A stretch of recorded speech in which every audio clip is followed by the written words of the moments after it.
Hey everybody, what's up and welcome back to today's video guys. And today guys, I'm going to go and be showing you how to connect a domain to your cPanel website.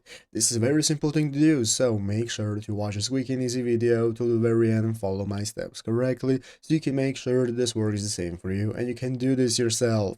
But yeah guys, let's get straight into it. So the first thing you want to do is to go ahead and open up the official cPanel website right here, cpanel.net. If you're not already, and after opening it up, you'll be greeted by this main page right here, where in the upper right corner you can get started logging into your account. So you have your account option to go and register for a new account if you do not already have one, and once you have opened up your account, you can just log in and open up the home page. And now we can go and get started opening our cPanel. That's going to look like this is going to be our menu for managing our cPanel website, where you can take a look at all our files, file manager, we have our databases and so on, everything we can use, and our domains as well. As you can see here, we have the domain section that we're going to go ahead and be using. So as you can see, here is an article that says how to connect your domain to your website in cPanel. Basically, you can go ahead and follow the steps right here and how to get started with using it. So you can update your name servers using the DNS settings that you can find right here. But basically, all of the info for your cPanel is going to be found right here, as I have just showed you, in the domain section. As you can see, you'll be able to open up your domain. So once you have opened up your domains,